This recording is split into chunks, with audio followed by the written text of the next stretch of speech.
I live in a small town that prides itself on two things: our volunteer fire department and our historic railway.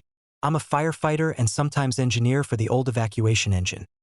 A big, bright red locomotive we keep running for emergencies like wildfires and floods. Unfortunately, our quiet town also has an HOA, and that HOA has Karen. Karen's the type who thinks the entire block exists to serve her. She's ticketed kids for walking too loud, raged at delivery trucks for clogging her street, and once threatened to sue my neighbor for mowing on her day. But this time she took it too far.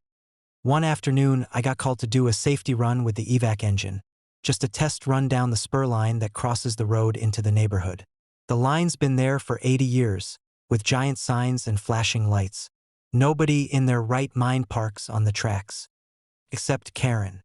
See, Karen decided the entrance to our neighborhood was the perfect spot to leave her shiny SUV while she popped over to scream at a landscaping crew about noise pollution.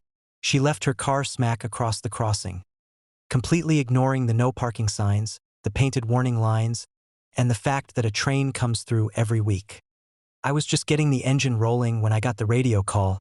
"Hey, you might want to slow down. Some idiots blocked the crossing." I pulled up and sure enough, there it was, Karen's SUV sitting across both rails.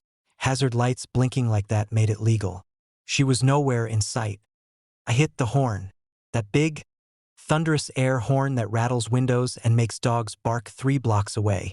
Nothing. I radioed dispatch. They tried to reach her, but she didn't answer her phone. Meanwhile, traffic backed up behind me. Folks came out to see what the holdup was. Some tried to find Karen, but she'd vanished into the HOA clubhouse, mid-tirade about grass height. Legally, I couldn't just ram her car, much as I wanted to, but I did have authority to clear the tracks in an emergency.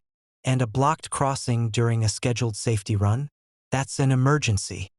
So I grabbed my loudspeaker and made the announcement. Vehicle illegally parked on the tracks. Removal commencing. Then I called our station. 2 minutes later, the volunteer fire crew rolled up with the heavy rescue truck. We hooked Karen's precious SUV by the rear axle and dragged it off the tracks like a stubborn mule. Sparks flew. Her bumper didn't survive. About 30 seconds after we got it clear, Karen finally came screaming down the road, phone in hand, yelling about vandalism and, "How dare you touch my property?" I calmly told her she was illegally blocking an active rail crossing. That's a big-time offense in our county, not to mention a hazard for everyone.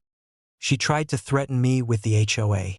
I just pointed to the train and my fire chief badge. Then I handed her the citation the sheriff dropped by to deliver.